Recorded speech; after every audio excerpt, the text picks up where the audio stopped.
ఏంటి అమర్, ఆరో నీ కళ్ళ ముందరే ఉందా? ఇప్పుడుందా అని మనోహరి ప్రశ్నిస్తూ ఉంటే బాగి గుమ్మం వైపు చూస్తూ ఉంటుంది.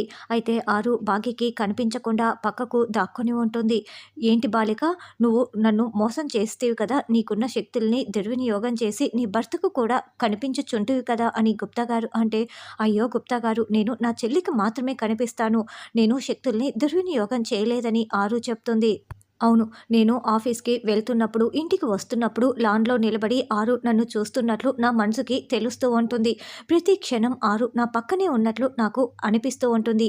నేను ఆరుని చూడలేకపోయినా నా మనసుకైతే అలా అనిపిస్తూ ఉంటుంది అని అమర్ చెప్తాడు. ఇంకా నయం, బాగీకి కనిపించినట్లే నీకు కూడా ఆరు ఎక్కడ కనిపిస్తుందో అని నేను ఎంత టెన్షన్ పడ్డానో అమర్. ఇదంతా నీ ఇల్యూషనా అని మనోహరి మనసులో అనుకుంటూ, పిల్లలు మీరు ముందు లోపలికి వెళ్ళండి, ఇంకెప్పుడు ఇలాంటి ప్రోగ్రామ్స్ చూడకండి అని మనోహరి చెప్తుంది. పిల్లలు వెళ్ళగానే, ఏంటమ్మా పిల్లలు అరుంధతి ఫోటోని చూస్తేనే బాధపడతారని ఫోటోని కూడా చూపించవు, ఇప్పుడు ఆత్మ ఇక్కడే తిరుగుతుంది అని చెప్తే పిల్లలు భయపడతారు, ఎందుకు ఇలా మాట్లాడుతున్నావు అని మనోహరి అంటుంది. నా మనసులో ఉన్నది చెప్పాను మనోహరి, అంతేనని అమర్ అంటాడు. సరే, ఇప్పుడు ఆరు అస్థికల్ని గంగలో కలపమని స్వామీజీ చెప్పారు కదా, త్వరగా ఆ ఏర్పాట్లు చేస్తే బాగుంటుంది అమర్ అని మనోహరి అనడంతో, అవును మనోహరి, త్వరగా ఆరు మరుజన్మ ఎత్తాలి, మన మధ్యకు వచ్చి తిరగాలి అని అమర్ చెప్తుంటే ఆరు విని బాధపడుతూ ఉంటుంది. తర్వాత మనోహరి రణ్వీర్ ఇంటికి వచ్చి అక్కడ జరిగిన విషయాలన్నీ చెప్తుంది. ఏంటి మనోహరి, అంత జరుగుతుంటే నువ్వు చూస్తూ గుండె ధైర్యంతో చాలా బాగా ఉన్నావే, వింటున్న నాకే ఎలా అవుతోందో తెలుసా అని రణ్వీర్ అంటాడు. ఇప్పుడు పిల్లలు కూడా ఆత్మల గురించి మాట్లాడడం మొదలుపెట్టారు. త్వరగా అమర్ ఆ అస్థికల్ని గంగలో కలిపేలా చేయాలి. భాగ్యకి కూడా ఇప్పుడు ఆరు ఆత్మ గురించి తెలిసిపోయింది కదా అని మనోహరి అంటే, కానీ అమర్ కలపటం లేదు కదా అని రణ్వీర్ అంటాడు. అవును, ఆ ఇంట్లో 2, 3 బ్యాడ్ ఇన్సిడెంట్లు జరిగితే అప్పుడు అమర్ ఖచ్చితంగా కలిపేస్తాడు.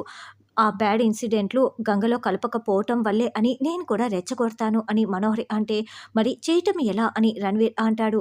అప్పుడే చెంబా అక్కడికొచ్చి, నేను చేస్తాను, నా వల్ల అవుతుంది అని చెప్తూ ఉంటుంది.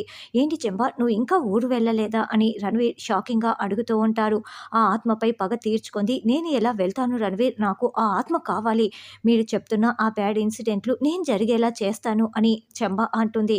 చూడు, అక్కడ అమర్కి కానీ బాగీకి కానీ ఏమైనా అమర్ పెద్దగా రియాక్ట్ అవ్వడు, పిల్లలకి ఏదైనా జరిగితే మాత్రం అస్సలు ఊరుకోడు, కాబట్టి నువ్వు ప్రయోగించాల్సింది పిల్లలపై అని మనోహరి చెప్పడంతో, అలాగైతే అది నాకు ఇంకా చాలా తేలిక, నేను వెంటనే అమలు చేస్తాను అని, ఆ ఆత్మపై పగ తీర్చుకుంటాను అని చెంబా అంటే, చూడు, నువ్వు ముందు 2, 3 బ్యాడ్ ఇన్సిడెంట్లు జరిగేలా చేయి చెంబా, అప్పుడు అమర్ ఆస్తికల్ని గంగలో కలిపేస్తాడు, ఆత్మ ఆ ఇంట్లో నుంచి వెళ్ళిపోతుంది, తర్వాత ఆత్మని నువ్వు పట్టుకొని ఏం చేసుకుంటావో నీ ఇష్టం అని మనోహరి రణ్వీర్ చెప్పటంతో, అలాగేనని చెంబా అంటోంది.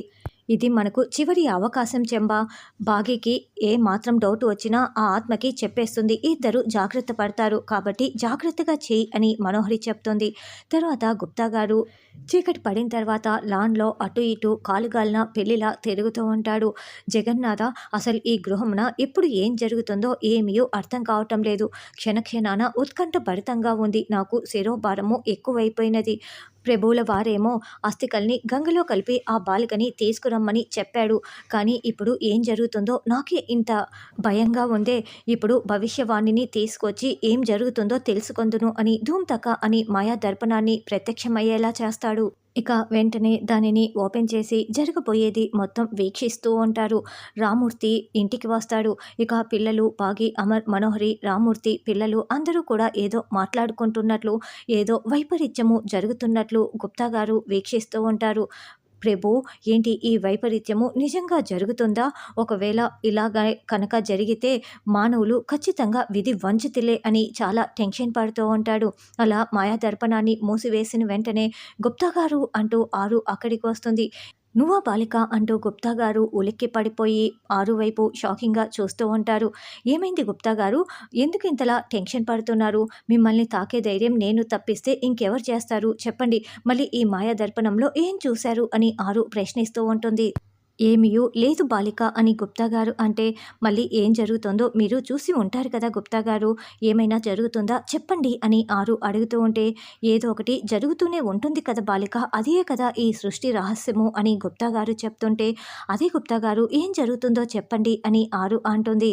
కాసేపట్లో నువ్వే తెలుసుకుంటావు కదా బాలిక, మళ్ళీ నేనెందుకు చెప్పటము, తినబోతూ రుచి అడగటము అవసరమా అని గుప్తా గారు అంటారు. నీ వల్ల నేను కొంచెం కొంచెంగా చచ్చిపోతున్నాను బాలిక అని గుప్తా గారు అంటే, మీకు చచ్చిపోయే అదృష్టం లేదు కదా అని ఆరు అంటుంది. అదే మా దురదృష్టము అని గుప్తా గారు చెప్తారు. మిస్సమ్మ వెళ్ళు మిస్సమ్మ, లాన్‌లోకి వెళ్ళి అరుంధతి మేడంతో మాట్లాడు అని రాథోడ్ చెప్తూ ఉంటే, అది కాదు రాథోడ్, నాకు చాలా భయంగా ఉంది అని బాగి అంటుంది. ఏంటి మిస్సమ్మ, ఇన్ని రోజులు నువ్వు బాగానే మాట్లాడావు కదా! ఆవిడకి ఆత్మ అని తెలిసి కూడా నీతో ఎంత బాగా మాట్లాడింది. కానీ ఇప్పుడు ఆవిడ ఆత్మ అని తెలుసుకున్న నువ్వు మాట్లాడడానికి ఎందుకింతలా భయపడిపోతున్నావు? ఏమీ కాదు మిస్సమ్మ, నీకోసం మేడం గారు ఎదురు చూస్తూ ఉంటారు. పొద్దున కూడా నువ్వు సరిగ్గా మాట్లాడలేదు కదా! వెళ్ళు మిస్సమ్మ వెళ్ళు, భయపడకు అని రాథోడ్ ధైర్యం చెప్తూ ఉంటాడు. అవును రాథోడ్, అక్క నాకు చాలా సలహాలిచ్చింది. నాకు అండగా, తోడుగా అడుగడుగునా సహాయం చేస్తూ వచ్చింది అని బాగి చెప్తుంది. మరి ఇంకెందుకు ఆలస్యం, వెళ్ళు మిస్సమ్మ వెళ్ళు అని రాథోడ్ అంటాడు.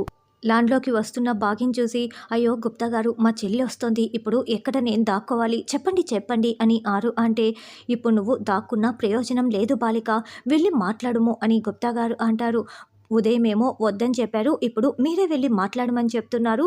అది కూడా ఈ సమయంలో అని ఆరు టెన్షన్ పడుతూ ఉంటుంది. నీ సోదరికి అంతా క్లారిటీగానే ఉందిలే బాలిక, నువ్వు వెళ్ళి మాట్లాడుము అని గుప్తా గారు అంటారు. అదేంటి గుప్తా గారు, మా చెల్లికి క్లారిటీగా అన్నీ తెలియటం ఏంటి, నాకేం అర్థం కావటం లేదు అని ఆరు అంటే, కాసేపట్లో నీకే తెలుస్తుందిలే అని గుప్తా గారు చెప్తారు.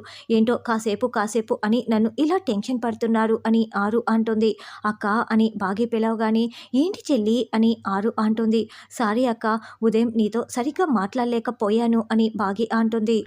అవును బాగి, నువ్వెందుకు ఉదయం అంత టెన్షన్‌గా ఉన్నావు? నన్నేదో భూతాన్ని చూసినట్లు చూసావు అని ఆరు ప్రశ్నిస్తూ ఉంటుంది. అందుకే కదక్కా ఇప్పుడు నీకు సారీ చెప్తున్నాను అని బాగి చెవులు పట్టుకొని సారీ చెప్తూ ఉంటుంది. పర్లేదులే చెల్లి, ఉదయం మనోహరి నీ పక్కన ఉన్నింది కాబట్టి నువ్వు సరిగ్గా మాట్లాడలేకపోయావని నాకు అర్థమైందిలే అని ఆరు అంటే, నువ్వు అన్నీ చాలా బాగా అర్థం చేసుకుంటావక్క.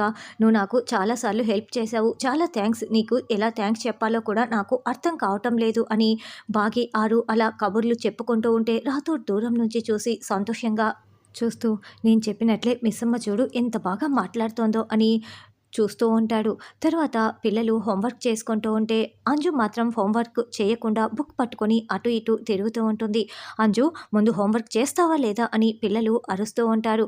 చేస్తానులేరా అని అంజు కిటికీ దగ్గరికి వచ్చి చూస్తుంది. అప్పుడే బాగి మాట్లాడుతున్నది అంజు కనిపెట్టేసి, ఇలా రండి, మిస్సమ్మ ఏం చేస్తుందో చూస్తున్నారా? మిస్సమ్మ ఆత్మతో మాట్లాడుతుంది. అది కూడా మన అమ్మ ఆత్మతో మాట్లాడుతుంది. చూడండి లాన్‌లో ఎలా నిలబడి మాట్లాడుతోందో అని అంజు చెప్తుంటే, ఏంటంజు ఏం మాట్లాడుతున్నావు? మన అమ్మ ఆత్మతో మిస్సమ్మ మాట్లాడడం ఏంటి అని పిల్లలు అడుగుతూ ఉంటారు. మరి మిస్సమ్మ ఈ సమయంలో అక్కడ లాన్‌లో ఎవరితో మాట్లాడుతోంది? మీకు చుట్టుపక్కల ఎవరు కనిపించట్లేదు కదా! అంటే అమ్మ ఆత్మతోనే కదా మాట్లాడుతున్నది అని అంజు చెప్తూ ఉంటుంది.